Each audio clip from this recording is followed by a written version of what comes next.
चलिए, good morning everyone. Previously बेटा we have completed section 203, right?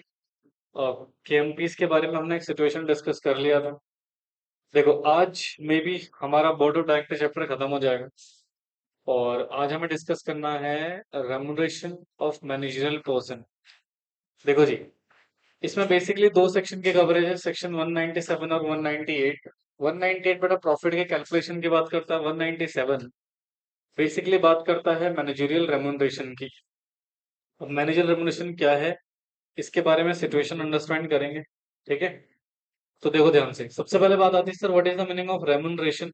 Section 2 clause 78 remuneration को define करता है। तो कहते हैं रेमुनरेशन मींस एनी मनी और इट्स इक्विवेलेंट गिवन या pass to any person for service rendered by him या include perquisites define under income tax act 1961।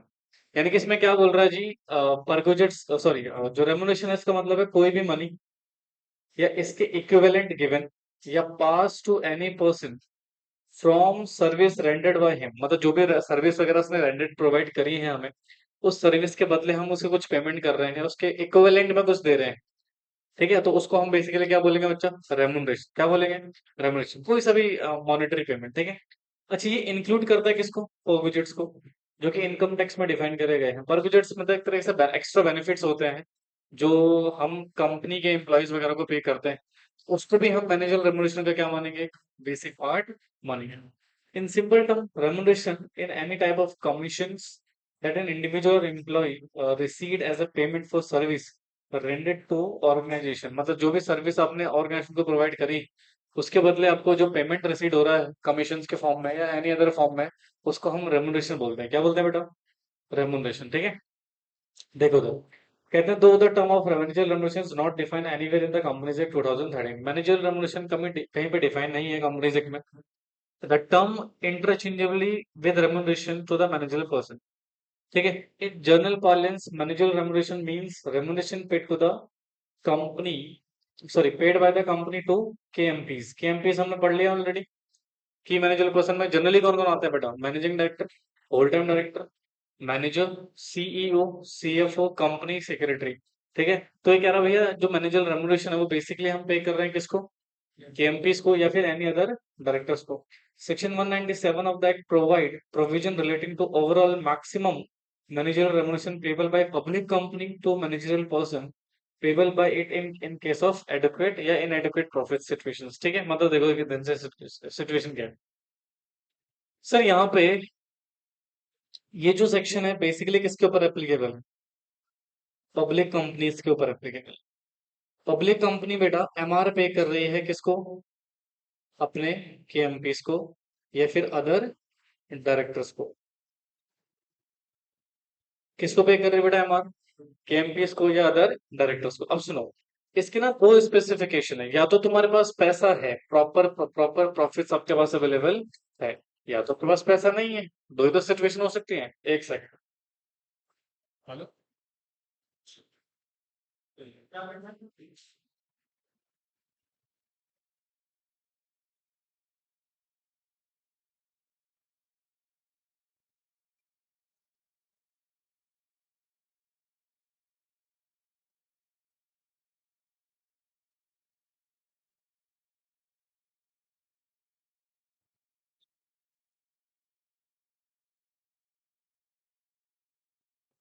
ठीक है जी, तो सर यहाँ पे ना दो केस बनेंगे। एक तो जब हमारे पास प्रॉफिट्स है तब, और एक जब हमारे पास प्रॉफिट्स नहीं है तब। ठीक है, वो कहते हैं देवाशीष,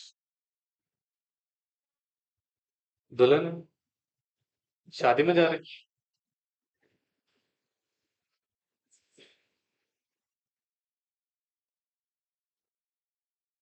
ऐसे क्या तैयार हो रहे हैं भाई? ओके, मतलब एक तो हम पढ़ेंगे सेक्शन 197। बेटा 197 तब अप्लाई होता है जब आपके पास प्रॉपर प्रॉफिट्स हैं, और अगर मान लो प्रॉफिट नहीं है, भाई पैसा ही नहीं, कंपनी लॉस में चल रही है, क्या रेमुनेशन पे करना चाहिए?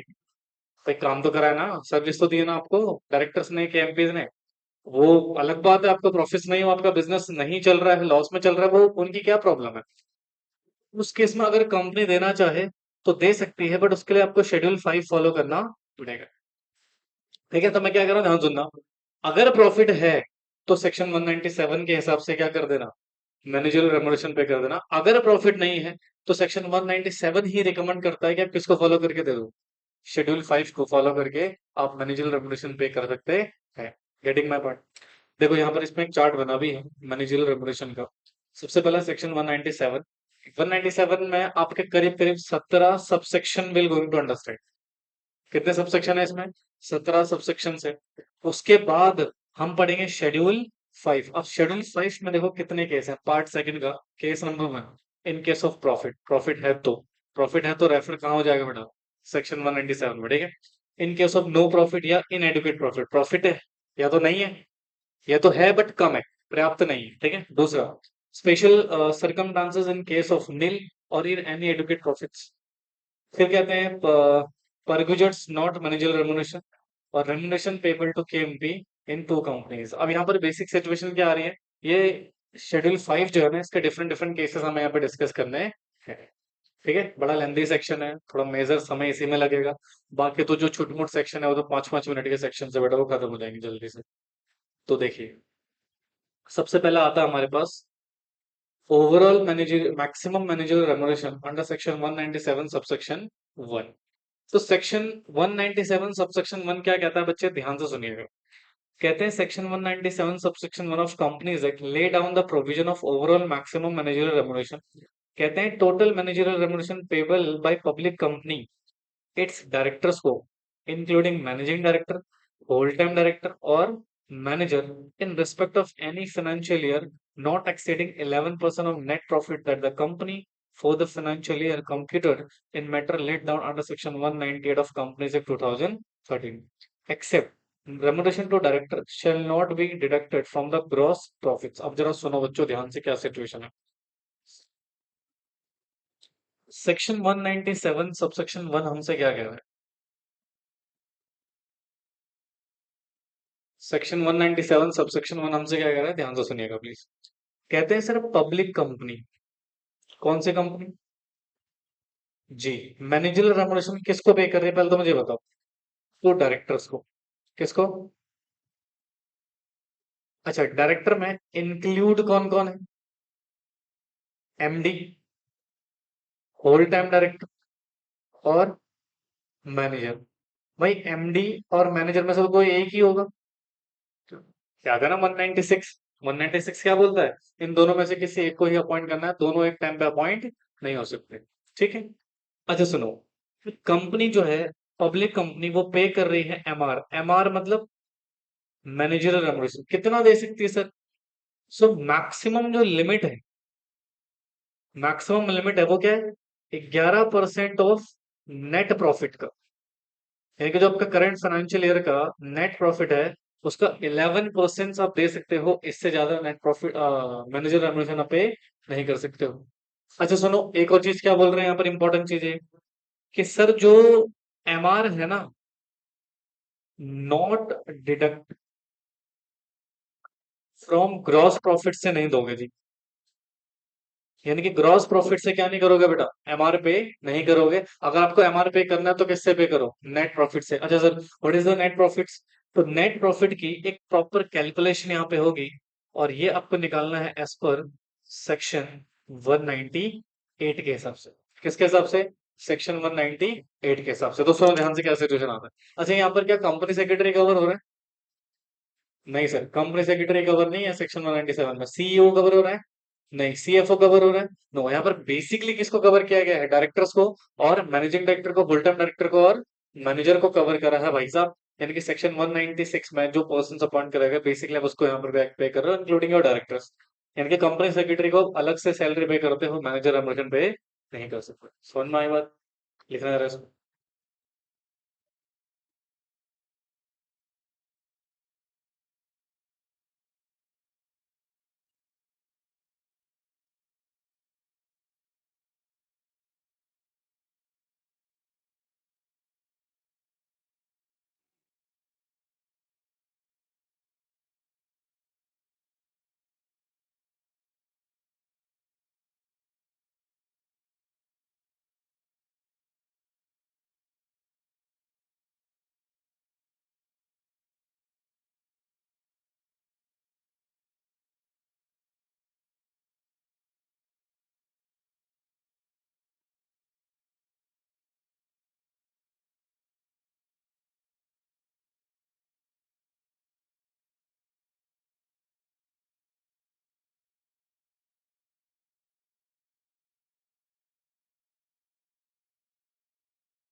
हो गया।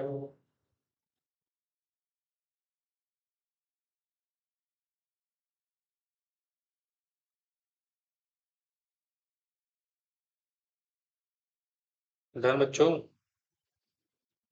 चलिए अब आगे देखो सिचुएशन क्या है। द कंपनी में pay remuneration to managerial person exceeding total 11% of net profits with the approval of member at general meeting. However, the limit of remuneration shall be as per schedule 5. मतलब आप भैया 11% से भी ज्यादा क्या कर सकते हो, मैनेजर रेमुनरेशन पे कर सकते हो। उसके लिए आपको मेंबर का क्या करना पड़ेगा, रेजोल्यूशन पास करना पड़ेगा। Note the section apply only to public company and hence private company are free to pay remuneration at any rate to such director in case of advocate or inadequate profits। मतलब ये section सिर्फ किसके ऊपर applicable है, public company, यानी कि private company free है MR पे करने के लिए, जो भी आपको अमाउंट पे करना पे कर सकते हो। समझ रहे हो?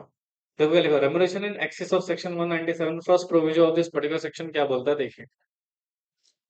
कहता है provided that company in general meeting में authorize to payment of remuneration exceeding 11% of net profit of company subject to the provision of schedule 5। मतलब सुनो, यहाँ पर भैया आपने जनरली क्या बोला, मैक्सिमम कितना परसेंट दे सकते हो, तो इस लिमिट को आप क्या कर सकते हो, एक्सीड भी कर सकते हो। बट उसके लिए आपको मेंबर्स रेजोल्यूशन पास करना पड़ेगा। क्या पास करना पड़ेगा, मेंबर का रेजोल्यूशन पास करना पड़ेगा जनरल मीटिंग में, पास इन जनरल मीटिंग। और जब जनरल मीटिंग में रेजोल्यूशन पास करोगे, हाँ, बट इसमें भी कंडीशन क्या है कि इसमें आपको फॉलो करना पड़ेगा सब्जेक्ट टू शेड्यूल 5। मतलब जो शेड्यूल 5 है उसके हिसाब से ही आप मैनेजर रेमुनरेशन पे कर सकते हो एक्सीड करने के बाद भी। समझ में आई बात? लिखना जरा इसको।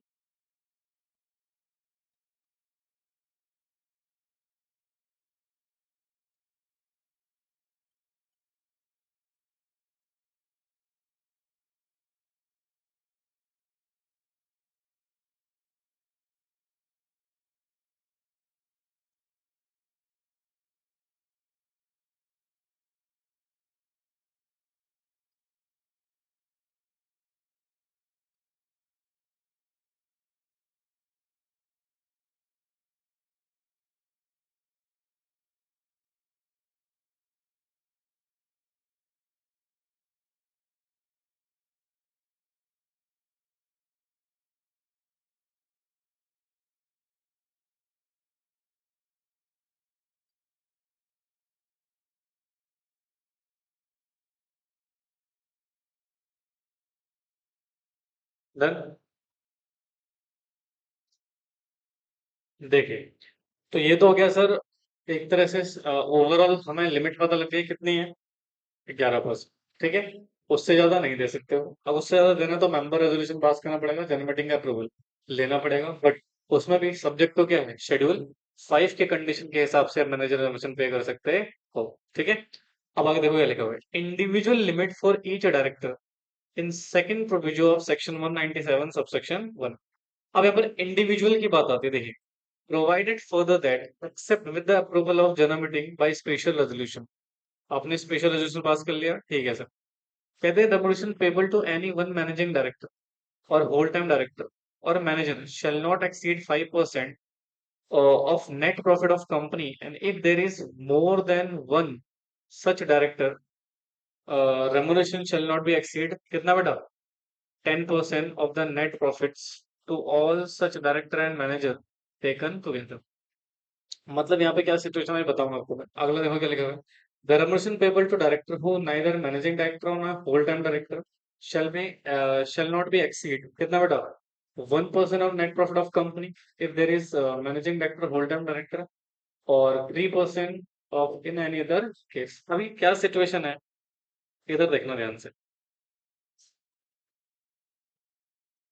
अब ना यहाँ पर मैं इंडिविजुअल लिमिट निकाल रहा हूँ, क्या निकाल रहा हूँ, इंडिविजुअल लिमिट। तो देखो यहाँ पर क्या केस बनेगा,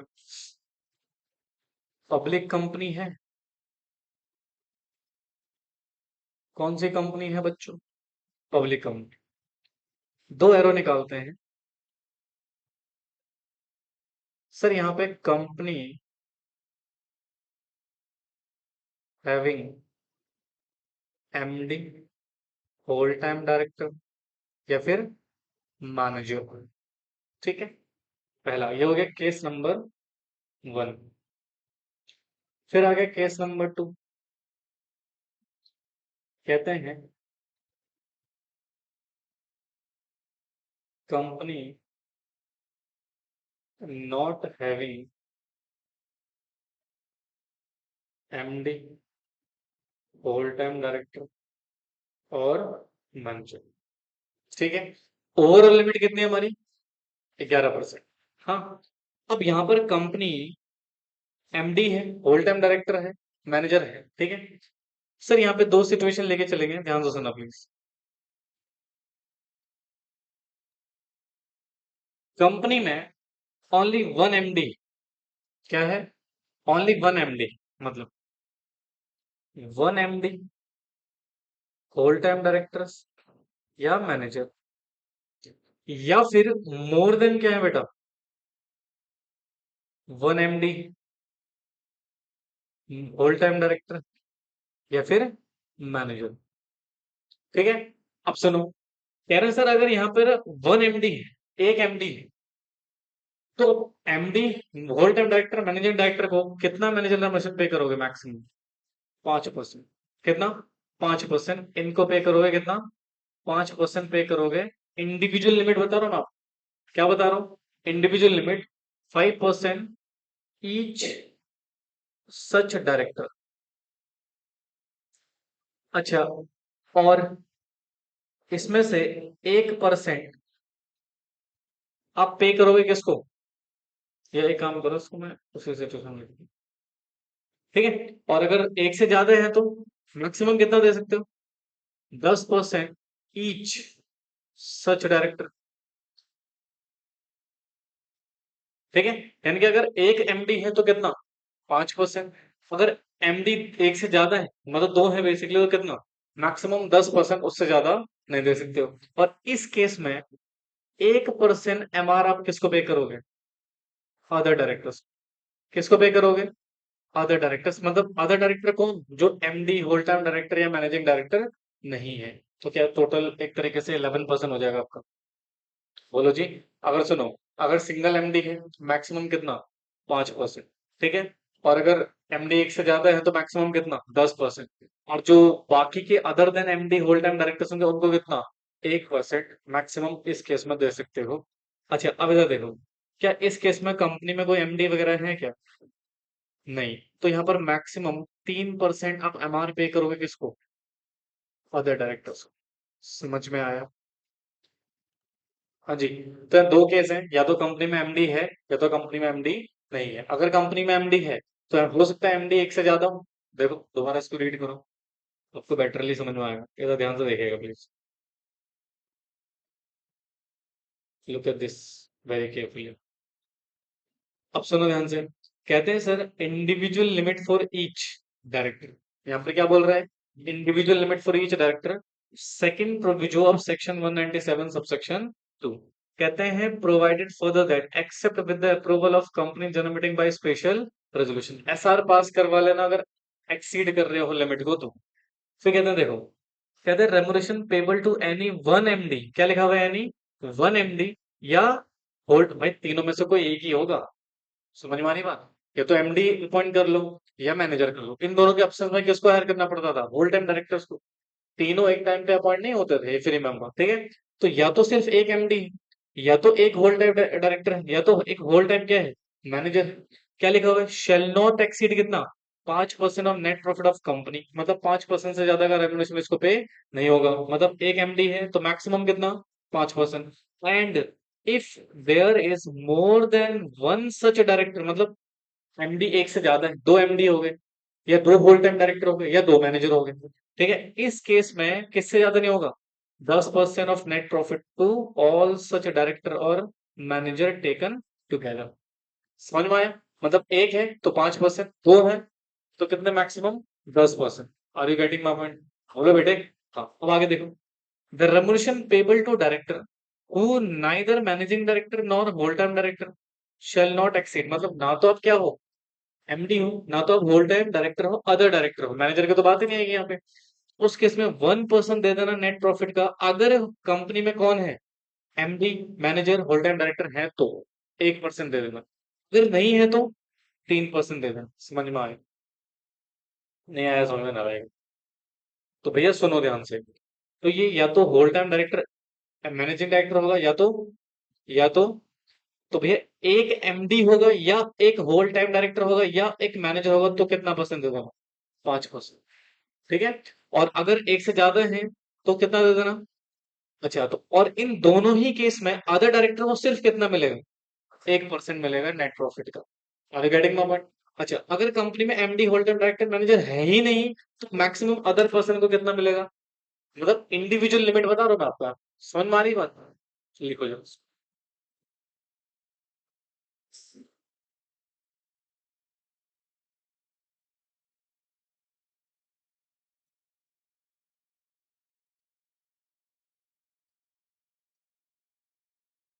ये अमित का है भाई यार। कॉलेज गया। कौन कौन मिसिंग है आज? अमित, देवशीष, शिवानी।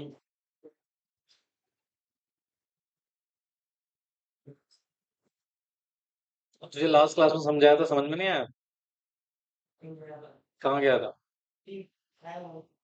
गया कहाँ? क्यों? ये भी अर्जेंट ही है।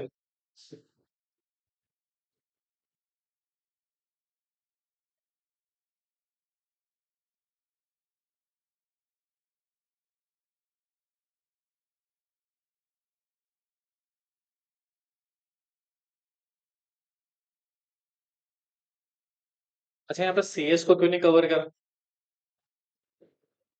कंपनी सेक्रेटरी को क्यों नहीं मिल रहा नेट प्रॉफिट का हिस्सा?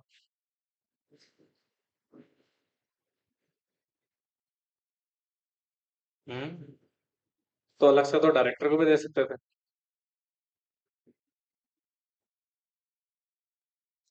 तो क्या हम सीएस की सैलरी फिक्स नहीं कर सकते ना? आपकी सैलरी बहुत ज्यादा भी हो सकती है, बहुत कम भी हो सकती है, डिपेंडिंग ऑन योर स्किल्स। समझा ना? इसलिए यहाँ पर कोई फिक्सिटी नहीं है सीएस की सैलरी। आप 6 करोड़ भी कमा सकते हो, 10 लाख भी कमा सकते हो, डिपेंडिंग ऑन योर स्किल्स। ठीक है।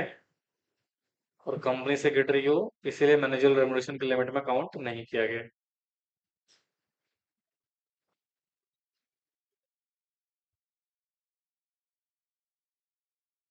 थोड़ा जल्दी करना दोस्तों, आज का टारगेट है इसको फिनिश करना। और नेक्स्ट क्लास से वॉल्यूम 1 ले आना। ठीक है। जितने भी छोटे मोटे चैप्टर हैं सब निपटाते हैं। और फिर एक क्लास रखूंगा जिसमें जनरल मीटिंग चैप्टर करेंगे। अक्टूबर में सिलेबस निपटाना है एनी हाउ। ठीक है। नवंबर में सिर्फ रिवीजन और टेस्ट चलेंगे। और रिवीजन फिर मैराथन लेक्चर टाइप के होंगे अब।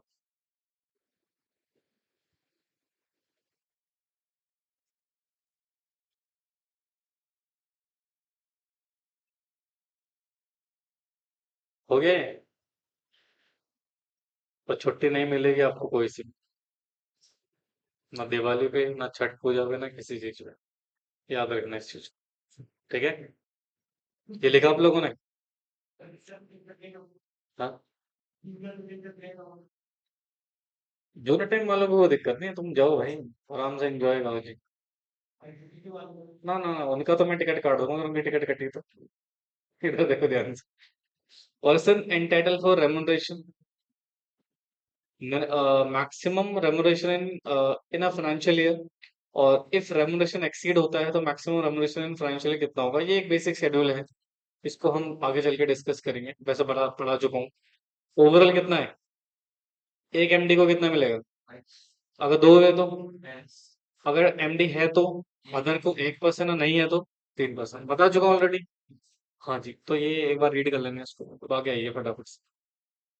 देखो क्या कहता है। Remuneration payable by company having profits, schedule 5, part second, और सेक्शन 1 मतलब प्रॉफिट है तो रेम्युनरेशन ऐसे पे करना है, प्रॉफिट नहीं है तो क्या पे करना है, अभी देखेंगे उसको। देखें, देखो क्या, it state that subject to the provision of section 197 company having profit in a financial year may pay remuneration to manager person और अदर पर्सन और डायरेक्टर शैल नॉट एक्सीड कितना बड़ा लिमिट, सेक्शन ने कितने लिमिट दे दे, section ने 11%, 11% से ज्यादा का मैनेजर रेम्युनरेशन पे नहीं कर सकते हो, ठीक है। बोलो जी। हाँ, अब देखो इसमें, देखो क्या लिखा हुआ है, consent from the creditor in case of default of payment, मतलब अगर आपने क्रेडिटर्स की पेमेंट नहीं करी है तो उस केस में मैनेजर रेम्युनरेशन पे करने से पहले किसकी कंसेंट ले लेना, क्रेडिटर्स की, ऑब्वियस सी बात है। देखो, प्रोवाइडेड आल्सो दैट, कहते हैं where the company defaulted in payment of dues to bank या पब्लिक फाइनेंशियल इंस्टीट्यूशन या नॉन कन्वर्टेबल डिबेंचर होल्डर्स का या एनी अदर सिक्योर्ड क्रेडिटर्स का आपने पेमेंट नहीं करा और आप अपने डायरेक्टर्स को क्या पे कर रहे हो, एमआर पे कर रहे हो, ठीक है। तो उस केस में प्रायर अप्रूवल लेना उस बैंक का, फाइनेंशियल इंस्टीट्यूशंस का कंसर्न या नॉन कन्वर्टेबल डिबेंचर होल्डर्स का या फिर एनी सिक्योर्ड क्रेडिटर्स का, एज द केस में we shall be obtain by company before approving the general meeting, मतलब जनरल मीटिंग में अप्रूव करने से पहले आप क्या कर लेना बेटा, अप्रूवल ले लेना किसका, इन पर्टिकुलर क्रेडिटर्स का। समझे, नहीं आया समझ। तो this is section 197 sub section 1, तीनों प्रोविजन जो हमने यहाँ पर उस पर डिस्कस कर लिए, ठीक है। अब जरा आगे देखो क्या कह रहा है, सिटिंग फीस। सिटिंग फीस का मतलब होता है डायरेक्टर जो जनरल मीटिंग, बोर्ड मीटिंग में आ रहे हैं, कहाँ पे आ रहे हैं, अब हर बोर्ड मीटिंग में ना सिटिंग फीस पे करी जाती है, क्या पे करी जाती है, सिटिंग फीस। भाई ये रेमुनरेशन के अलावा है, it's not a part of manager remuneration, manager remuneration आपको अलग से मिल रहा है, पर अब जो हर मीटिंग में आ रहे हो उसकी एक सिटिंग फीस आपको मिलेगी, क्या मिलेगी, बट वो एक लिमिट से ज्यादा नहीं होना चाहिए, जो कि हमारा सबसेक्शन 2 हमें बोलता है।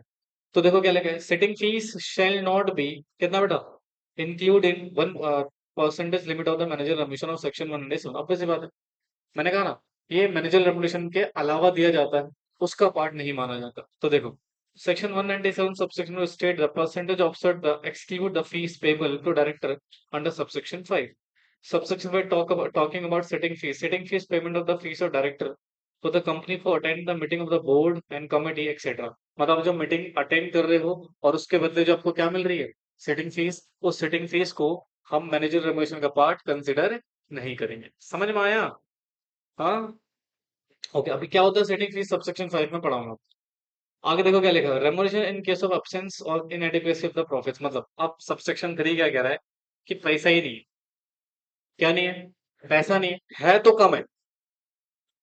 अभी तक हम क्या पढ़ रहे थे, पैसा है, पर्याप्त है, 11% दे देंगे, कोई दिक्कत नहीं, एक्सीड भी कर सकते हैं मैनेजर, डायरेक्टर जनरल मीटिंग का अप्रूवल ले सकते हैं और क्रेडिटर अगर डिफॉल्ट करे तो क्रेडिटर का अप्रूवल ले सकते हैं, राइट। बट अब कह रहा प्रॉफिट ही नहीं है तो रेमुनरेशन देना, तो उसकी क्या लिमिट है, देखो ध्यान से, not with standing anything contained in subsection 1 and subsection 2, मतलब क्या सबसेक्शन 3 ओवरराइड करा सबसेक्शन 1 और सबसेक्शन 2 को, नॉट विद स्टैंडिंग का मतलब ही क्या हुआ, ओवरराइडिंग सेक्शन हो गया जी, यानी कि this section overriding subsection 2 and subsection 1, ठीक है, but subject to provision of schedule 5, मतलब भाई सबसेक्शन 3 सबसेक्शन 1 सबसेक्शन 2 ओवरराइड तो कर रहा है, बट साथ के साथ बोल रहा है कंप्लाई कर लेना किसको, शेड्यूल 5 को, ठीक है, उसको कंप्लाई करना पड़ेगा, ओके।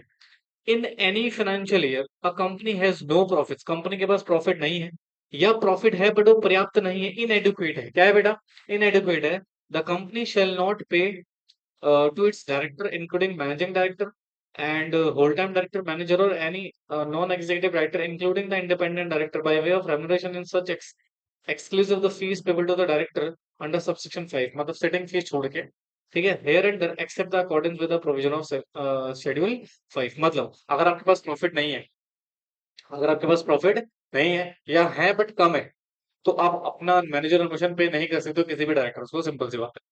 अगर पे करना ही है तो किसको फॉलो करो, शेड्यूल 5, ठीक है। अच्छा, अगर आपके पास एडुकेट प्रॉफिट्स है नहीं है, आपके पास प्रॉफिट नहीं है, तो क्या आप सिटिंग फीस तो दे सकते हो, सिटिंग फी में कोई रेस्ट्रिक्शन नहीं है, सिटिंग फीस आप दे दो, बट अगर आपको मैनेजर रेमुनरेशन पे करना है उसके लिए आपको किसको फॉलो करना पड़ेगा, शेड्यूल 5 को।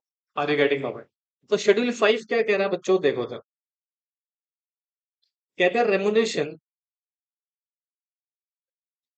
कहते हैं remuneration payable by companies having no profits और inadequate profits, schedule 5 part second और सेक्शन 2, सेक्शन 1 तो मैं आपको बता चुका हूँ हैविंग प्रॉफिट वाला, अब सेक्शन 2 क्या कह रहा है, नॉट हैविंग प्रॉफिट्स या फिर इनएडुकेसी ऑफ प्रॉफिट्स। ठीक है, इधर देखिए, कहते हैं where in a financial year during the currency of tenure of the manager person और any other director company has no profits, और उसके प्रॉफिट पर्याप्त नहीं है, इट में विदाउट सेंट्रल गवर्नमेंट अप्रूवल, मतलब यहाँ पर आपको सेंट्रल गवर्नमेंट के अप्रूवल की जरूरत नहीं है, पे कर सकती है manager remuneration to person, manager person को shall not exceed the limit of A and B given below, मतलब ए और बी पॉइंट में जो लिमिट दी हुई है उससे ज्यादा का लिमिट का आप रेमुनरेशन पे नहीं कर सकते।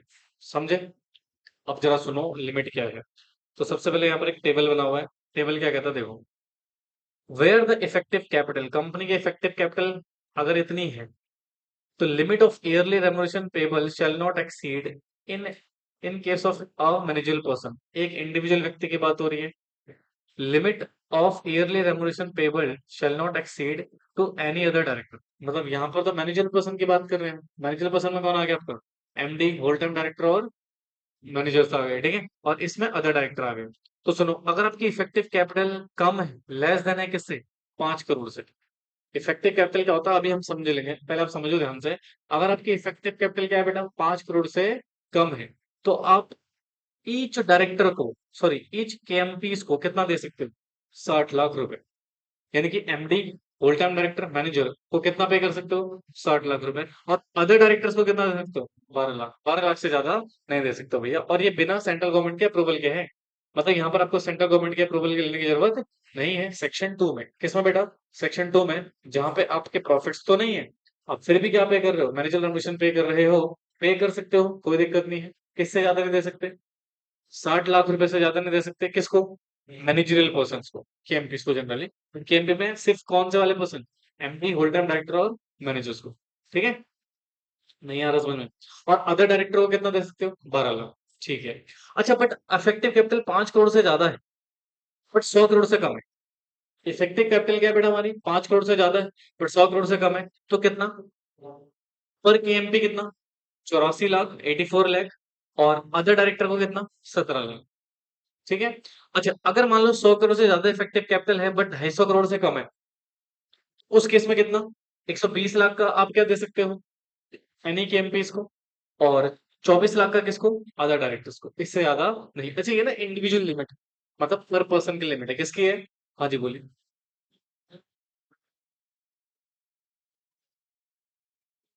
ऑब्वियस सी बात है, एक ही कोई, ठीक है।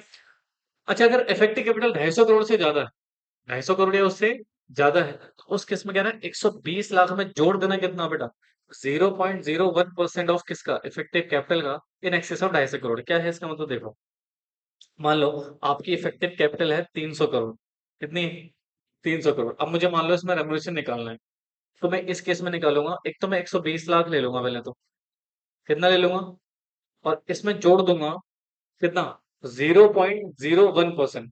अब 0.01% कितना, 300 करोड़ है, तो 250 करोड़ से ज्यादा कितना है, 50 करोड़ का 0.01% जो भी अमाउंट आएगा वो इसमें जोड़ दूंगा, वो आपकी मैनेजर रेमुनेशन हो जाएगी।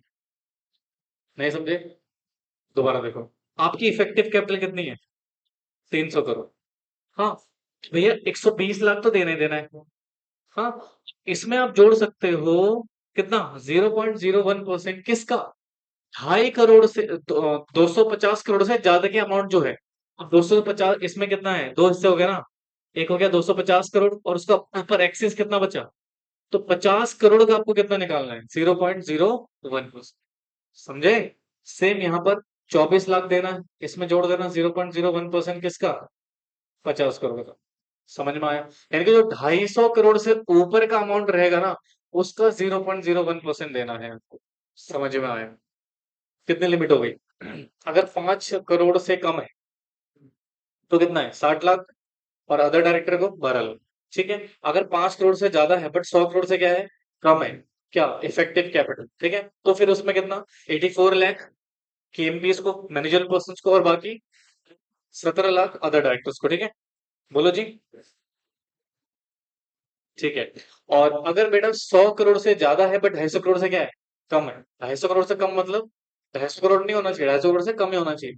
ठीक है, समझ में आ रही बात? हाँ, उस केस में कितना 120 लाख और अदर डायरेक्टर को 24 लाख। ठीक है। और अगर मान लो आपकी 250 करोड़ से ज्यादा, 250 करोड़ है और उससे ज्यादा है, तो 120 लाख तो देना ही देना है, प्लस उसमें क्या जोड़ देना, 0.01% एक्सिस 250 करोड़ के ऊपर का जो इफेक्टिव कैपिटल उसका देना है। समझ में आया? नहीं आया समझ में? हाँ, तो ये हो गया, बट जब हमारे पास प्रॉफिट्स नहीं है। नहीं आया समझ में? अच्छा, अब आगे देखो क्या कह रहे हैं। If company want to make payment of remuneration more than above mention, मतलब ये देखो, यहाँ पे कितना मेंशन है, 60 लाख। कितना मेंशन है, कितना मेंशन है, कितना मेंशन है। मान लो इसको डबल करना चाहते हो आप, क्या करना चाह रहे हो इसको, मतलब इसको भी बढ़ाना चाह रहे हो डबल, मतलब 60 लाख का कितना करना चाह रहे हो, 120 लाख। 84 लाख का कितना करना चाह रहे हो, कितना होगा, 168 लाख। ठीक है। और 120 लाख का भी डबल करना चाह रहे हो, तो उस केस में कर सकते हो, ये भी अलाउड है, ये भी अलाउड है। बट क्या कर लेना, then company can do the same by passing special resolution general meeting of the company, मतलब कर लो, बट क्या कर लेना, एसआर पास कर लेना। ठीक है। It is hereby clear that the period of less than 1 year the limit shall be pro rata। अगर मान लो आप 1 साल से कम का, ये 1 साल की लिमिट है भाई। जैसे मान लो, इधर देखो ये वाली लिमिट क्या कह रहा है, अगर मान लो एक डायरेक्टर 1 साल तक काम कर रहा है, उसने 1 साल तक सैलरी दी, तब तो उसको मैं 60 लाख रुपए दूंगा एमडी को। बट मान लो उस एमडी की अपॉइंटमेंट ही कितने टाइम में हुई है, तो क्या 60 लाख मिलेगा, नो। फिर लिमिट प्रोराटा हो जाएगी, प्रोपोर्शनेट हो जाएगी, तो क्वाइट ऑब्वियस है कितना मिलेगा, 30 लाख मिलेगा। प्रोपोर्शनेट 50% हो गया ना। हाँ, अब मान लो अगर 9 महीने काम किया होता तो कितना मिलता, 45 लाख। ठीक है। तो मतलब प्रोपोर्शनेट हो जाएगा, क्या हो जाएगा, प्रोपोर्स दिखाओ ना, तो देखो, it hereby clear that for the period of less than 1 year the limit shall be क्या, तो रेटेड हो जाएगी, मतलब प्रोपोर्शनेट हो जाएगा, क्या हो जाएगा, प्रोपोर्शनेट हो जाएगा। फिर पूरा नहीं मिलेगा, मान लो कि काम किया 3 महीने, मिल रही 1 साल की सैलरी, नहीं मिलेगा सर। 3 महीने में कितने की मिलेगी सर आपको, 3 मंथ्स की मिलेगी, कितना, 15 लाख रुपए। समझ में आई बात? हाँ, इसको लिख लेना जरा, फिर कंफ्यूज ना हो जाए, बुक में ही लिख लो। बुक लाए हो? हाँ भाई, बुक का है, घर पे रह गई, क्यों, चल के आती खुद ही। कौन कौन लाया बुक?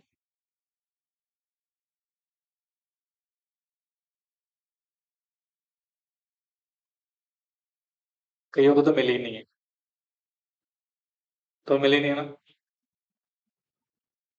अरे गधे, कब से बोल रहा हूँ एडमिशन कराओ, एडमिशन कराओ, सुनते भी तो नहीं हो मेरी बात। अभी चलो मैं वॉल्यूम कौन सा 3 का ऑर्डर दूंगा, तो इसका भी दे दो, जल्दी करो। एक क्वेश्चन है यहाँ पे, ये वाला,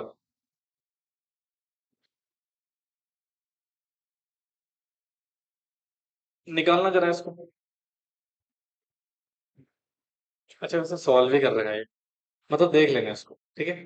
अच्छा, ये जो आपने पढ़ा ना, ये था ए, क्या था ये बोला ना, देखो कह रहा है manager person not exceeding the limits A और B, A and B, A हो गया, ए समझ में आ गया।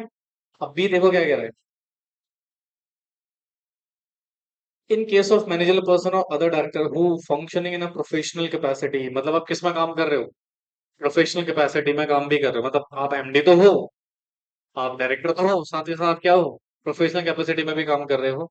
इफ मैनेजर पर्सन और other person functioning in a professional capacity, remuneration as per A may be paid if the following condition satisfy, मतलब जो ए में आपको मिल रहे थे पैसे, वो मिल सकते हैं अगर आपने नीचे कंडीशन फुलफिल करी है तो। तो पहली कंडीशन क्या है, they are not having any interest in capital of company, और ना ही होल्डिंग कंपनी में, और ना ही सब्सिडरी में डायरेक्टली इनडायरेक्टली और थ्रू एनी स्टैचुरी स्ट्रक्चर, मतलब आपकी किसी प्रकार का इंटरेस्ट कंपनी कैपिटल में नहीं होना चाहिए, पहली कंडीशन। दूसरा, नॉट हैविंग एनी डायरेक्ट और इनडायरेक्ट इंटरेस्ट और रिलेटेड टू द डायरेक्टर और प्रमोटर ऑफ कंपनी और होल्डिंग कंपनी और any other subsidiary during the last 2 year before और सच आफ्टर द अपॉइंटमेंट, मतलब पिछले 2 सालों से आपके कंपनी के डायरेक्टर से या प्रमोटर से किसी प्रकार का इंटरेस्ट या रिलेशन नहीं होना चाहिए, डायरेक्टली इनडायरेक्टली। और आपके पास ग्रेजुएट लेवल की क्वालिफिकेशन होनी चाहिए with expertise and special skills in the field of company operation में, तो ही आपको मिले। 3 कंडीशन फुलफिल होने पर ही आपको बेटा ए वाली लिमिट का रेमुनरेशन मिलेगा। समझे? आगे देखो क्या रहा है, if any employ of company will not deem to be a person having interest in capital of company in following circumstances, मतलब अगर ये चीज है तो आपको इंटरेस्टेड नहीं माना जाएगा। मतलब सुनो, यहाँ पे देखो क्या लिखा हुआ है कि पहली बात क्या रहा है, कैपिटल में इंटरेस्ट नहीं होना चाहिए। दूसरा क्या कह रहा है, कंपनी के प्रमोटर डायरेक्टर से रिलेशन नहीं होना चाहिए। ग्रेजुएट लेवल की डिग्री आपके पास होनी चाहिए कम से कम, और आपके पास एक्सपर्टाइज नॉलेज होनी चाहिए कंपनी के फील्ड में। अगर ऐसा है और आप कंपनी में प्रोफेशनल कैपेसिटी में भी सर्विस दे रहे हो, तो बेटा आपको लिमिट ए की क्या मिल जाएगी, रेमुनेशन मिल जाएगी। ठीक है, बट अब यहाँ पर देखो एक ना एक्सेप्शन आ गया। ये एक तरीके से इस वाले पॉइंट का एक्सेप्शन है, इस वाले को। एक्सेप्शन क्या है देखो, अगर आपने if hold shares in company not exceeding कितना 0.5% of total paid up share capital under any scheme formulated allotted share E shop में आपको मिला है, तो आपको इंटरेस्टेड पर्सन नहीं माना जाएगा, मतलब आपका इंटरेस्ट कैपिटल में नहीं माना जाएगा। बोलो बच्चों, नहीं बोलोगे? नहीं बोलोगे? अच्छा, दूसरा by way of qualification share आपको मिले हैं। कहते हैं the benefit of limit of A and B can be availed in the following further conditions are satisfied. मतलब देखो बेटा, एक तो ये वाला हो गया एक्सेप्शन कि आपको अगर इस तरीके से शेयर मिले हैं, और कितने शेयर मिले हैं, 0.5% से ज्यादा नहीं है, तो फिर आपको इंटरेस्टेड पर्सन नहीं माना जाएगा। ठीक है। अच्छा, इसमें ना फर्दर एक कंडीशन आ गई, ये वाला payment of remuneration approve by the resolution pass by the board in in case of company cover under section 178 of NRC. NRC committee ने अगर आपका रेमुनरेशन क्या करा है बेटा, फिक्स करा है, तो भी बेटा आपको रेमुनरेशन मिल जाएगा। ठीक है। If company has not committed default, company ने कोई डिफॉल्ट नहीं करा है बेटा इन पर्टिकुलर सिचुएशन में, तो भी आपको रेमुनरेशन मिल जाएगा। समझे? या ऑर्डिनरी रेजोल्यूशन या special resolution as the case में भी pass for the payment of remuneration in part A, special resolution in remuneration part B at the general meeting of company shall not exceed 3 year, तो भी आपको remuneration मिल जाएगा। ठीक है। तो कहता है a statement along with the notice calling general meeting in this particular situation should containing the following information, और जो आप जनरल मीटिंग के लिए नोटिस भेजोगे तो उसमें ये डिटेल डाल देना। मतलब सिंपल सी बात है, बेसिक डिटेल है। देखो, सबसे पहले general information, nature of industry क्या है, expected date of commencement of operation क्या है, अगर न्यू कंपनी है एक्सपेक्टेड डेट ऑफ कमेंसमेंट क्या रहेगा प्रोजेक्ट का, वगैरह वगैरह। ये सारी इन्फॉर्मेशन आपको क्या करनी है बेटा, नोटिस में लिख देनी है। पास परफॉर्मेंस कैसा रहेगा, जॉब, ये एंटाइटलमेंट, अदर इन्फॉर्मेशन, ये सारी चीजें उसमें मेंशन कर देना। समझे? तो सुनो, इसमें क्या क्या सिचुएशन है। पार्ट ए में रेमुनरेशन मिल रहा है, किसमें बेटा, पार्ट ए में रेमुनरेशन मिल रहा है, पार्ट बी की कंडीशन फुलफिल होंगे तभी मिलेगा। ये तो बोल रहे हैं। अब पार्ट बी की पहले तो 3 कंडीशन है, आप कैपिटल में इंटरेस्टेड नहीं होने चाहिए। दूसरा, कंपनी के डायरेक्टर प्रमोटर से इंटरेस्ट नहीं होने चाहिए। तीसरा, आपके पास ग्रेजुएट लेवल की डिग्री हो और आपकी एक्सपर्टाइज लेवल की नॉलेज होनी चाहिए कंपनी के ऑपरेशन में। ठीक है। फिर कह रहा है भैया एक्सेप्शन है, अगर आपने कंपनी में ई शॉप के तहत शेयर मिले हैं और 0.5% से ज्यादा नहीं है, तो इंटरेस्ट में कैपिटल नहीं माना जाएगा। नहीं आ रहा सुने? हाँ। दूसरा कह रहा है भैया bye way of qualification share मिले हैं, तो भी आपको इंटरेस्टेड पर्सन नहीं माना जाएगा। ठीक है। अच्छा, फर्दर कंडीशन क्या है, फर्दर कंडीशन कह रहा है अगर एनआरसी कमेटी ने अप्रूव करा है तो मिल जाएगा जी। ठीक है। तो फिर कह रहा है कंपनी ने किसी प्रकार का डिफॉल्ट कमेंट ना कर रखा हो तो मिल जाएगा जी। ओआर या एसआर पास कर रखा हो कंपनी ने एज द केस में भी। ठीक है। और जो एसआर ओआर पास करोगे जनरल मीटिंग में जो नोटिस दोगे, तो ये इन्फॉर्मेशन उसमें मेंशन कर देना। समझ में आया? बोलो। हाँ जी, तो ये हो गया बेटा हमारा सिचुएशन नंबर 1 कंप्लीट। अच्छा, अब डिस्क्लोजर की बात आती है, किसकी बात आती है? अच्छा, ये कब क्या बोल रहे हैं, जब हम प्रॉफिट जब नहीं है या प्रॉफिट पर्याप्त नहीं है, कब रेमुनेशन कब मिलेगा, वो सिचुएशन है। ठीक है। तो देखो यार, following disclosure shall be mention in the board report, मतलब कंपनी जब बोर्ड रिपोर्ट पास करेगी उसमें ये डिस्क्लोजर देना पड़ेगा। तो जैसे all element of remuneration package, जैसे सैलरी हो गया, बेनिफिट हो गया, बोनसेस हो गया, स्टॉक ऑप्शन हो गया, पेंशन हो गया, इन सबका डिस्क्लोजर देना आपको। Detail of fix components and performance link incentive वगैरह दे रहे हो तो वो डिस्क्लोज करोगे। Service contract, notice period, service fees, options वगैरह दे रहे हो तो वो, मतलब ये सारी चीजें आपको बोर्ड रिपोर्ट में क्या करना पड़ेगा, मेंशन करना पड़ेगा। समझे? हम्म। तो इसके साथ बेटा ये सबसेक्शन 3 हमारा कंप्लीट हो गया इन एडुकेसी ऑफ प्रॉफिट का। समझे? देखो क्या लिखा है, determination remuneration to director, MD, whole time director, manager under section 197 subsection 4। अब ये क्या है सर, इसको समझेंगे, ध्यान से सुनिएगा प्लीज। इधर देखो,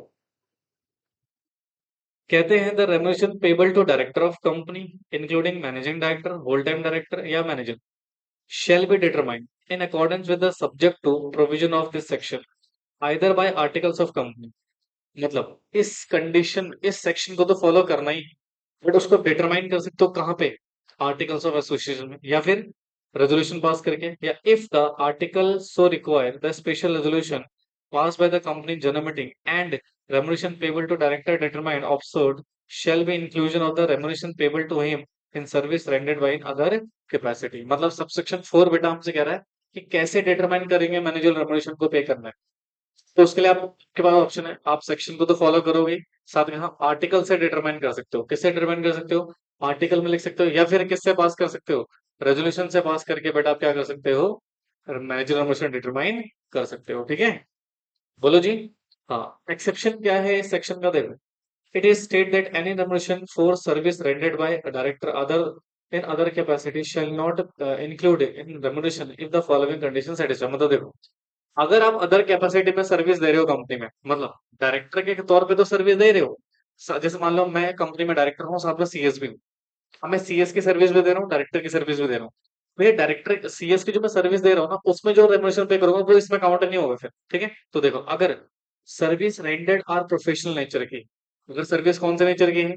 प्रोफेशनल नेचर की, and the opinion of NRC committee if company is covered in this particular section में, या फिर बोर्ड ऑफ डायरेक्टर के ओपिनियन से director possess requisite qualification for the practice of profession. मतलब अगर मैं कंपनी सेक्रेटरी हूँ, प्रोफेशनल कैपेसिटी में सर्विस दे रहा हूँ, तो भैया मैनेजर रेमुनेशन में मेरा जो अदर कैपेसिटी में रेमुनेशन दिया जा रहा है वो उसमें काउंट नहीं होगा। समझ में आया? बोले जी। कितने सबसेक्शन हो गए? Subsection 1, subsection 2, subsection 3, subsection 4। फटाफट से बताओ सबसेक्शन 1 क्या कहता है? मैनेजर रेमुनेशन पे करना है ओवरऑल कितना? 11%। उससे ज्यादा हो सकता है क्या? यस, हो सकता है। उसके लिए आप मेंबर रेजोल्यूशन पास करवा लेना। अच्छा, अगर आपने डिफॉल्ट कर रखा होगा तो क्रेडिटर्स का, तो क्रेडिटर के कंसेंट ले लेना। ये तो था। हाँ, ये तब था जब प्रॉफिट है पर्याप्त मात्रा में। अच्छा, सबसेक्शन 2 बेसिकली क्या बोलता है? बोलो।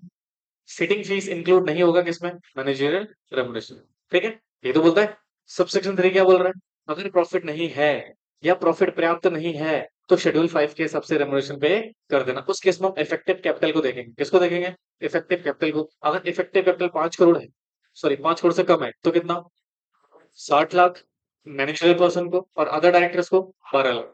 ठीक है, 5 करोड़ से ज्यादा है, 100 करोड़ से कम है तो 84 लाख, और कितना? 17 लाख। ठीक है, और अगर 100 करोड़ से ज्यादा, 250 करोड़ से कम है तो 120 लाख और 24 लाख, 24 लाख। ठीक है, और अगर 250 करोड़ या उससे ज्यादा है तो 120 लाख प्लस 0.01% किसका? एक्सिस और 250 करोड़, है ना? और 24 lakh plus excess of that particular amount. समझ गए? सबसेक्शन 4 किसकी बात कर रहा है कि डिटरमाइन कैसे करेंगे मैनेजर रेमुनेशन को? तो कहाँ डिटरमाइन करोगे? पहले तो कंडीशन फॉलो कर लेना सेक्शन 197 की, फिर डिटरमाइन कर सकते हो किससे? आर्टिकल से या रेजोल्यूशन पास करके। ठीक है, अगर आप प्रोफेशनल कैपेसिटी में सर्विस दे रहे हो, ठीक है, और आपके पास प्रॉपर क्वालिफिकेशन भी है प्रोफेशनल कैपेसिटी की, तो आपका मैनेजर रेमुनेशन में इसको इंक्लूड नहीं करेंगे जो अदर कैपेसिटी में आपको पेमेंट हो रही है। समझे? नहीं आया समझ में? अब आता है सेटिंग फीस। सेटिंग फीस मतलब सर डायरेक्टर जो बोर्ड मीटिंग अटेंड कर रहे हैं, क्या अटेंड कर रहे हैं, उनको कंपनी सेटिंग फीस देगी, और ये सेटिंग फीस किसका पार्ट नहीं बनेगा? रेमुनेशन का पार्ट नहीं बनेगा।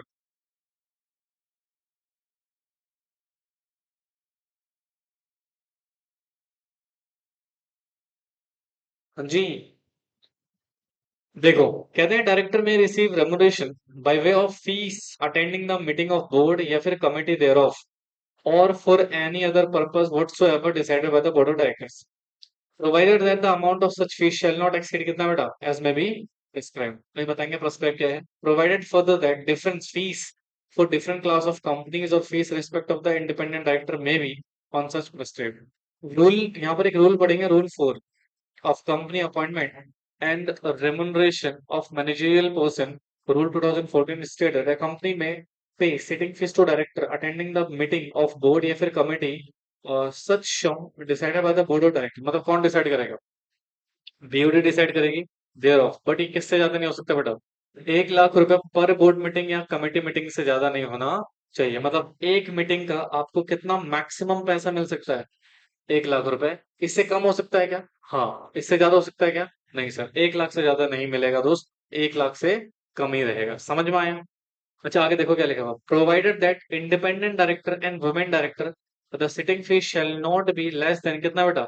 Fees payable by other director. जैसे मान लो आपने अदर डायरेक्टर को 80,000 रुपए पर मीटिंग दे रहे हो या 50,000 रुपए पर मीटिंग दे रहे हो, इंडिपेंडेंट डायरेक्टर को भी कितना दोगे? जितना अदर डायरेक्टर्स को पे कर रहे हो, ठीक है ना? इंडिपेंडेंट डायरेक्टर और वुमेन डायरेक्टर को भी उतना ही दोगे जितना अदर डायरेक्टर को दे रहे हो, दोनों को 1 लाख से ज्यादा नहीं मिलेगा पर मीटिंग या पर कमिटी मीटिंग। समझ में आया? मान लो साल में आपने 12 मीटिंग अटेंड करी तो कितना पैसा मिलेगा मैक्सिमम आपको? 12 लाख मैक्सिमम कह रहा हूँ, 12 लाख से ज्यादा नहीं मिल सकता। समझ में आया? बोलो बेटे। या तो देख लो सेटिंग फीस कितनी ज्यादा है, बट कौन सी कंपनीज में? पब्लिक कंपनीज में है भैया, पब्लिक कंपनी की बात कर रहे हैं। समझ में आया? यहाँ पर सबसेक्शन 5 हो गया हमारा। बोलो। अब देखो manner of payment of remuneration, subsection 6 क्या कहते हैं? किसी डायरेक्टर को, मैनेजर को may paid remuneration either by way of monthly payment कर सकते हो आप, या specified percentage of net profit दे सकते हो कंपनी का, या पार्टली वन वे और पार्टली अदर वे। मतलब या तो ओवरऑल पेमेंट कर दो या तो मंथली दे दो, ठीक है? या तो आधा मंथली दे दो, आधा कैसे दे देना? ओवरऑल दे देना। तो ये सबसेक्शन 6 हमें बता रहा है पेमेंट कैसे करनी है। समझे? सिंपल है बेटा, इसमें ज्यादा समय वेस्ट नहीं करेंगे। Computation of net profit for calculating the remuneration under section 197 subsection 8। देखो नेट प्रॉफिट जो है बेटा वो निकालेंगे हम किसके हिसाब से? 198 के हिसाब से। अभी मैं आपको बताऊंगा आगे चल के 198 क्या है। फिलहाल आप इतना समझना, नेट प्रॉफिट की कैलकुलेशन किसके हिसाब से होगी? 198 के हिसाब से। यहाँ तक कोई दिक्कत का? श्योर। बेटा देखो इनके ना शॉर्ट नोट जरूर बना लेना आप लोग, बिना शॉर्ट नोट्स की चीजें समझ में नहीं आएगी। और अब मैं प्रीवियस क्लास में मैंने होमवर्क दिया था, मैं चेक भी करूंगा कि शॉर्ट नोट्स का तो तोड़ूंगा हड्डियां। रिकॉर्डिंग लेक्चर देख लिया था केएमपी वाला? नोट्स बनाए थे? Main notes. Consequences of remuneration in excess of prescribed limit under section 197 subsection 9। मतलब अगर आपने प्रेस्क्राइब लिमिट से ज्यादा रेमुनेशन पे करा है तो उसके क्या परिणाम होंगे, क्या कॉन्सिक्वेंसेस होंगे, वो बोल रहे हैं। तो देखो क्या कह रहे हैं, इफ एनी डायरेक्टर ड्रॉ और receive directly indirectly by way of remuneration any such sum in excess of limit prescribe by the section. भाई कितनी लिमिट है? 11%। या फिर जो वो टेबल में लिमिट दे रखी थी, 60 लाख, 84 लाख, 120 लाख एक्सेट्रा, और without approval required under this section, मतलब बिना अप्रूवल। ठीक है, आपने एक्सेस में पेमेंट तो ले लिया बट आपने अप्रूवल नहीं लिया, एसआर वगैरह पास नहीं करा। He shall refund such sum to company within 2 year और lesser period as may be allow by the company until such sum is refunded hold the trust for the company. मतलब आपको जो access पैसा मिला है वो सारा पैसा आपको वापस करना पड़ेगा, बट जब तक वापस नहीं करोगे आप उसको एज ए ट्रस्ट होल्ड करके रखोगे कंपनी के लिए। ठीक है, जैसे होता है ना ट्रस्ट। ट्रस्ट का मतलब क्या होता है? अगर मैं कोई पैसा ट्रस्ट में रखा हुआ है इसका मतलब बेनिफिशियरी के लिए यूज हो सकता है और किसी पर्पज के लिए यूज नहीं होगा। यानी कि कंपनी के ट्रस्टी के तौर पे आप पैसा होल्ड करके रखोगे, आपको सारा पैसा वापस करना पड़ेगा बिना अप्रूवल के। अगर पेमेंट हुई है तो, अगर अप्रूवल हो गया तो फिर तो कोई दिक्कत ही नहीं है। हाँ, अप्रूवल के इसमें कोई प्रॉब्लम है क्या? नहीं सर, अप्रूवल होना मैंडेटरी है। अगर बिना अप्रूवल के हुआ है तो भैया वापस करना पड़ेगा। सिंपल सी बात है, समझ में आया? सिंपल है। ओके, आगे देखो, waiver of amount receivable under section 197। अच्छा सुनो, 197 सबसेक्शन 10 क्या कहता है? कह रहा है जो सबसेक्शन 9 में अमाउंट रिसीड करना था उसके राइट को क्या कर रहे हैं हम? वेव कर रहे हैं। वेव मतलब छोड़ रही है कंपनी। कंपनी क्या कर रही है? देखो, the company shall not waive. अच्छा सुनो क्या कह रहा है, the company shall not waive recovery of any sum refundable in subsection 9 unless approval of company by special resolution within 2 year from the date of become sum refundable. मतलब देखो, company अपनी मर्जी से इस अमाउंट को आपको क्या नहीं कर सकती बेटा? वेव नहीं कर सकती। अगर वेव करना ही है तो कौन करेंगे? मेंबर करेंगे, वो भी कौन सा रेजोल्यूशन पास करके? एसआर पास करके। ठीक है, और एसआर कितने दिन में पास करना है? 2 साल के अंदर अंदर। कहाँ से? जिस दिन ये रिफंड ड्यू हुआ था। जैसे मान लो ये काजल एक एमडी है कंपनी में, इसको 10 लाख रुपए मिलने चाहिए थे, इसको 15 लाख मिल गए। कितने लाख मिल गए? 15 लाख। बट जो 5 लाख रुपए मिले ना बिना अप्रूवल के मिले, अब इसको पैसा वापस करना है। सबसेक्शन 9 आ गया ना, कह रहा है पैसा वापस करो। बट सबसेक्शन 10 कह रहा है कि कंपनी के पास ना वॉलेंटरी पावर तो नहीं है, कंपनी खुद ही नहीं कर सकती। अगर कंपनी के मेंबर ने चाहा तो वो एसआर पास करके क्या बोल सकते हैं, 5 लाख रुपए वापस करने की जरूरत नहीं है। ठीक है, मतलब राइट को क्या कर रहे हैं, वेव कर रहे हैं। बेटे कंपनी का राइट है, कंपनी के मेंबर्स का राइट है, मेंबर्स का राइट है। कंपनी डायरेक्टर खुद ही नहीं कर सकते, और डायरेक्टर को करना है तो मेंबर का एसआर पास करना पड़ेगा। बिना एसआर पास करे this is not possible at all. समझे? नहीं आया? अच्छा आगे देखो क्या लिखा हुआ है। कह रहे जी, provided that where company has defaulted payment of due by bank और फाइनेंशियल इंस्टीट्यूशंस, या फिर मतलब अपने क्रेडिटर्स को पेमेंट में क्या करिए बेटा, तो पहले उनकी परमिशन ले लेना of the concern person for such particular situation. मतलब यहाँ पर वेव करने से पहले एसआर तो पास करा लेना, एसआर पास कराने से पहले किसका अप्रूवल ले लेना, क्रेडिटर्स का, जिनकी पेमेंट क्या करी है, डिफॉल्ट करी है। अगर इनकी अप्रूवल नहीं लिया, इनके परमिशन नहीं लिया, तो फिर एसआर पास करने के बाद भी क्या नहीं कर सकते हो, वेवर नहीं कर सकते। समझ में आए? नहीं आया? इधर देखना, मैं एक चार्ट बनाता हूँ उसका। इधर देखो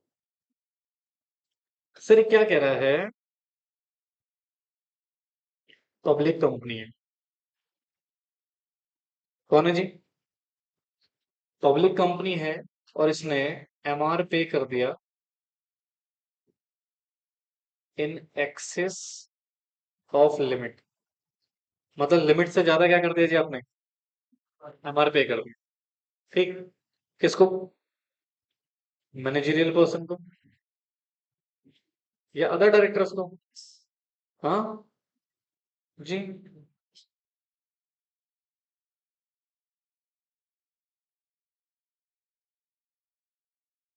अदर डायरेक्टर्स को आपने एमआर पे कर दिया जी। क्या पे कर दिया है? क्या पे कर दिया, एक्सेस करा है, क्या करा है, विदाउट अप्रूवल।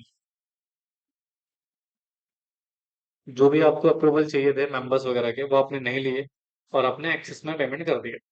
तो जितना भी एक्सेस पेमेंट हुआ है, तो ये इनको क्या करना पड़ेगा, रिफंड करना पड़ेगा। क्या करना पड़ेगा, refund excess amount.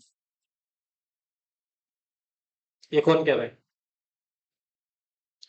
Section 197 subsection 9 बोल रहे हैं, है ना, वापस करने का करना ही पड़ेगा। नहीं करोगे तो उसके कॉन्सिक्वेंसेस हो। ठीक है, बोलो जी। बट सबसेक्शन 10 बोलता है यहाँ पे, एक तरह से यू कैन से, सबसेक्शन 10 में सेक्शन 197 सबसेक्शन 10 कहता है कि कंपनीज को वेव बाय कंपनी, कंपनीज को क्या कर सकते हैं बेटा, वेव कर सकती है, माफ कर सकती है, बट उसकी भी कंडीशन है। क्या पास करा लेना, एसआर पास कर लिया तो वेव हो सकता है। अगर कोई डिफॉल्ट करा है, क्या करा है, अगर कोई डिफॉल्ट इन क्रेडिटर्स, तो उनका अप्रूवल आपको पहले लेना पड़ेगा। अप्रूवल ऑफ सच क्रेडिटर्स आप ले लेना, तभी वेवर पॉसिबल है, सबसेक्शन 10। समझे? ये कह रहा है बेटा, ये लिख लो जरा इसको।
मोहित, क्लास के बाद जरा रुक जाना था।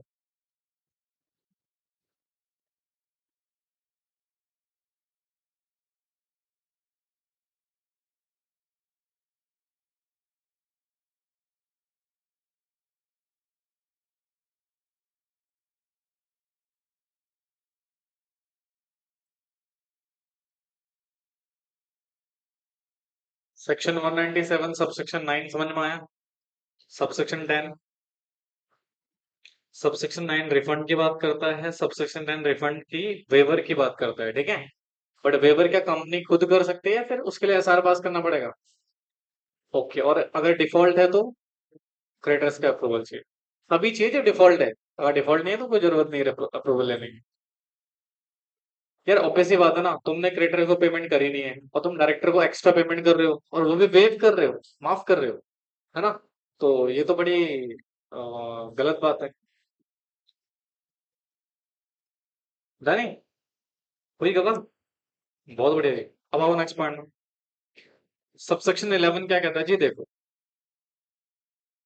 बातें मत करो। Increasing amount of remuneration in case of क्या बेटा, adequacy in adequacy of profit, section 197 subsection 11, मतलब प्रॉफिट की कमी है, प्रॉफिट की क्या है, कमी, स्टिल आप क्या कर रहे हो, रेमुनेशन को बढ़ाना चाह रहे हो। In case of schedule 5 is applicable on grounds of no profits या inadequacy of profit, any provision relating to the remuneration of director which purport to increase or has effect to increasing the amount thereof, whether the provision contained of the company's memorandum or article or agreement entered by it or any resolution passed by the company general meeting or board of directors shall not have effect unless such increase accordance with the consent condition specified in chat, मतलब simple सी बात है। अगर आप किसी resolution से, article से, हाँ, board of director के रेजोल्यूशन से लिमिट को बढ़ाना चाह रहे हो, तब तक नहीं बढ़ा सकते जब तक आपने किसकी कंडीशन फुलफिल ना कर रखी हो, शेड्यूल 5 के। और शेड्यूल 5 की कंडीशन मैं आपको बता चुका हूँ, ठीक है। तो इसमें ज्यादा कुछ पढ़ना नहीं है। अब आगे देखो, remuneration payable by company having no profits और inadequate profit in certain special circumstances of schedule 5, अब सेक्शन 3 है। देखो मैं आपको सेक्शन 1 पढ़ा चुका हूँ, सेक्शन 2 पढ़ा चुका हूँ। यहाँ पर ना प्रॉफिट नहीं, कंपनी के पास क्या नहीं है बेटा, प्रॉफिट नहीं है, या फिर इनएडिक्वेट प्रॉफिट्स है। स्पेशल केसेस में हो रही बात, अब किसकी बात हो रही है, स्पेशल केसेस की बात हो रही है। तो देखो स्पेशल केसेस क्या बोलते हैं। Section 3 of Part 2 of Schedule this envisages further special circumstances where remission can be payable to manager person या other director in excess of amount provided in Section 2. These circumstances are enumerated below। मतलब यहाँ पर बेटा आप ना directors को या फिर मैनेजर्स को क्या कर रहे हो, एक्सेस अमाउंट प्रोवाइड कर रहे हो, किसके, शेड्यूल सॉरी सेक्शन सेकंड में, मतलब सेक्शन सेकंड में जो अमाउंट पे करा है ना, उससे क्या कर रहे हो, एक्सेस ज्यादा पे कर रहे हो, तो उसके लिए स्पेशल सर्कमस्टांसेस फॉलो करने पड़ेंगे, ठीक है। देखो, where remuneration in excess of limit specified in first or second is paid by any other company or other company either, किसको बेटा, फॉरेन कंपनी है, या has got approval of share holder in general meeting to make such payment and treat this amount managerial remuneration for the purpose of section 197 and total managerial remuneration payable to such company to its managerial person including amount of within the permissible limit of section 197। क्या मतलब है इसका, मतलब देखो, कह रहा where remuneration in excess of limit 1 और limit 2, मतलब लिमिट सेक्शन 1 में जो लिमिट दे रखी है उससे भी ज्यादा दे रहे हो, या फिर सेक्शन 2 की लिमिट से भी ज्यादा पे कर रहे हो, paid by any other company, and that other company is either, क्या है बेटा, फॉरेन कंपनी। कौन सी कंपनी है, फॉरेन कंपनी है, या फिर उन्होंने एक ऐसी कंपनी जिसने अप्रूवल किसका ले लिया है, शेयर होल्डर का, जनरल मीटिंग में to make such payment and treat करना है दिस अमाउंट को manager remuneration for the purpose of section 197 and total remuneration जो payable to such other company to its manager person including such amount और amount within the permission limit of section 197, ठीक है। तो आप कर सकते हो स्पेशल सर्कमस्टांसेस में, समझे। हाँ, अगला देखो पॉइंट नंबर बी क्या कह रहा है, manager remuneration up to any amount permissible in schedule section second can be paid to manager person और other person in following class of company. मतलब ये नीचे दी गई कंपनी बेटा क्या कर सकती है, सेक्शन सेकंड में जो परमिशेबल अमाउंट का जो लिमिट दे रखी है उसमें उतना अमाउंट दे सकते हो आप। पहले क्या लिखा हुआ है, newly incorporate company for the period of कितने साल के लिए, 7 साल के लिए। दूसरा सिक कंपनी, मतलब एक ऐसी कंपनी बेटा जो फाइनेंशियली सिक है, जिसका रिहाइबिलिटेशन का ऑर्डर आ चुका है, किसके द्वारा, the board of industrial and financial reconstruction 5 year from the date of the sanction the scheme of revivals, ठीक है। Company relation which the resolution plan approve by the NCLT. अब ये सारी चीजें ना बड़े अजीब से टर्म्स है जो तुमने कभी सुने नहीं होंगे। मैं आपको बेसिकली याद बता दूं, आपको क्या याद करना है, सबसे पहले क्या याद कर लेना, दूसरा क्या याद कर लेना, या फिर ये याद कर लेना, एक ऐसी कंपनी जिसका रेजोल्यूशन प्लान अप्रूव हो गया। जब मैं आपको आईबीसी कोड पढ़ाऊंगा ना, तो वहां पर आपको डिटेल में समझ में आ गई। अभी सिर्फ इतना चीजें याद रखना, ठीक है। या फिर एक ऐसी कंपनी जिसका remuneration manager person exceed in limit section this but remuneration has been fixed by the BIFR board या एनसीएलटी ने, provided in the limit of this section applicable to the meeting of the all condition specified in section one of the following additional condition. मतलब देखो, अगर आपकी company NCLT ने बेटा क्या कर रखा है, बाई स्पेशल रेजोल्यूशन प्लान चल रहा है आपको उसमें, ठीक है, तो वहां पर आपका रेमोल्यूशन या तो बाइफर बोर्ड डिसाइड कर रहा है या फिर कौन डिसाइड कर रहा है, एनसीएलटी। बट आपने सेक्शन 2 के कंडीशन फुलफिल करनी है, साथ में साथ ये एडिशनल कंडीशन भी आपको फुलफिल करनी है। पहला, except in this manager person are not receiving remuneration from any other company, मतलब जो मैनेजर रेमोल्यूशन है वो किसी और कंपनी से आपको नहीं मिल रहा हो। दूसरा, ऑडिटर या फिर company secretary of company where company has not appointed secretary, तो secretary of whole time practice certify करेगा सभी सिक्योर्ड क्रेडिटर्स को, लेंडर्स को, no objection appointment of the manager person etcetera. मतलब ऑडिटर या फिर सीएस, सीएस नहीं है तो कंपनी सेक्रेटरी जो प्रैक्टिस वाला होगा वो सर्टिफाई करेगा कि कंपनी ने क्या कर रखा है बेटा, अप्रूवल वगैरह ले रखा है किससे, सिक्योर्ड क्रेडिटर्स वगैरह से, अपॉइंटमेंट के रिगार्डिंग किसके, मैनेजर पर्सन के, और जो भी रेमुनेशन को दिया जा रहा है उसके रिगार्डिंग सर्टिफिकेशन देना है, ठीक है। दूसरा, ऑडिटर ऑफ कंपनी सेक्रेटरी या फिर कंपनी सेक्रेटरी अपॉइंट नहीं है तो प्रैक्टिसिंग कंपनी सेक्रेटरी से there is no default in payment of creditors, मतलब वही ड्यूज वगैरह में कोई पेमेंट ना कर रखा हो, ये वो सेटिस्फाई करेंगे, ठीक है। तो अगर आपने ऐसा करा तो आप पे कर सकते हो क्या, मैनेजरियल रेमुनेशन, समझे। हाँ, ये स्पेशल सर्कमस्टांसेस वाले केसेस हैं, कुछ स्पेशल केसेस वाले। आगे देखो क्या लिखा हुआ है, disclosure by listed company under section 197 subsection 12। कहते हैं sir, section 197 subsection 12 every listed company disclose करेगी बोर्ड रिपोर्ट में the ratio of remuneration to each director to the median employee remuneration such as other detail as may be prescribe. मतलब rule 5 में कुछ details हैं वो आपको prescribe करनी पड़ेगी, कहाँ पे, बोर्ड रिपोर्ट में। कहाँ पे, बोर्ड रिपोर्ट में। क्या क्या देखो, every listed company shall disclose the board report में, पहला रेशियो ऑफ रेमुनरेशन क्या है, दूसरा परसेंटेज ऑफ इंक्रीज जो आपने करा है वो, percentage of increase in medium employ of the financial year में वो, ये सारी बातें डिस्कस करनी है। Number of premature employ roll company, average percentile increase कितना हुआ है etcetera, affirmation remuneration as per the remuneration policy etcetera. मतलब ये सारी चीजें आपको क्या करनी है, पीछे डिस्क्लोज करनी है। एक बार इसको रीड कर लीजिएगा आप लोग, ठीक है।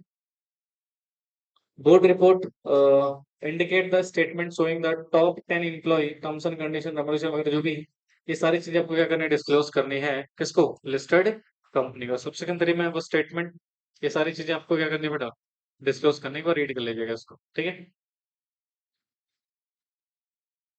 अब आता है disclosure of remuneration board report under SEBI LODR. SEBI LODR में क्या क्या है, अगेन इसको आप एक बार रीड कर लीजिएगा, नहीं, ठीक है।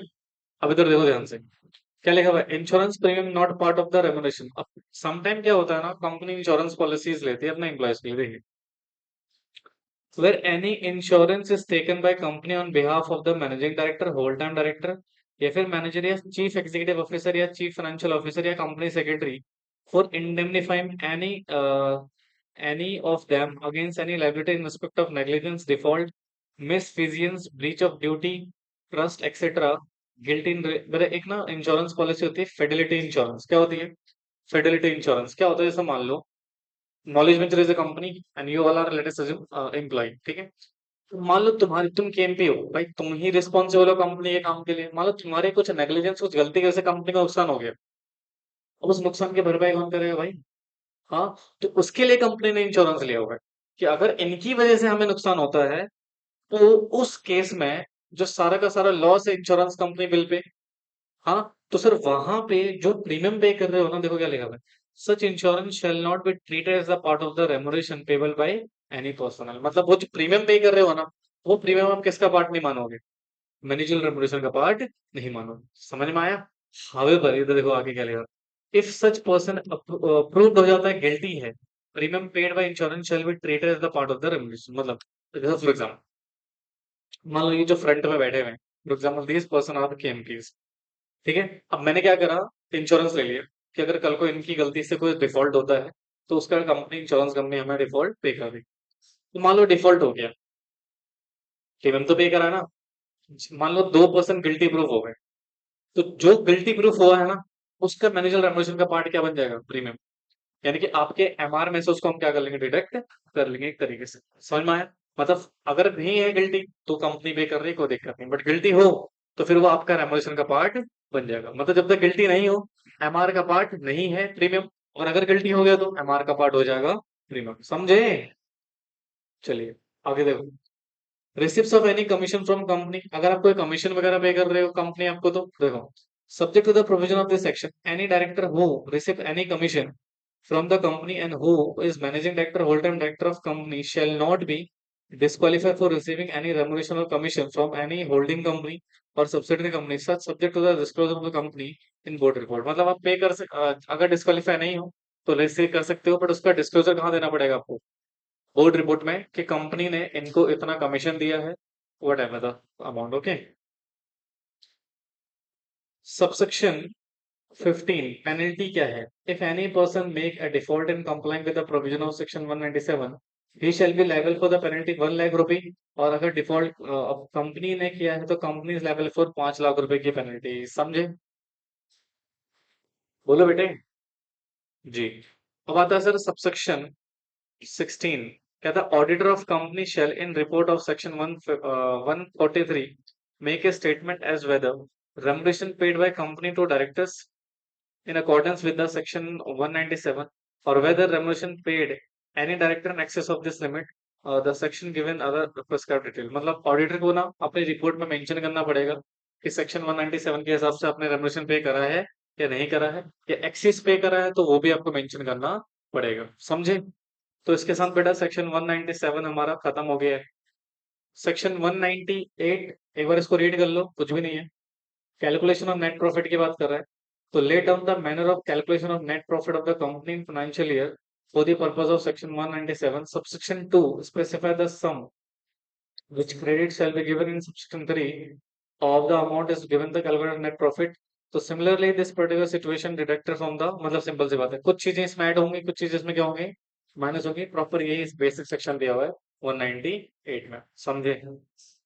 देखो भाई, सेक्शन 197 में बेसिकली हमने डिस्कस कर लिया मैनेजरियल रेमुनेशन किस तरीके से पे होता है, किस किस को पे होता है, क्या सिचुएशन है, वगैरह वगैरह। छोटा सा ब्रेक ले लो, उसके बाद हम आगे की सिचुएशन को शुरू करेंगे।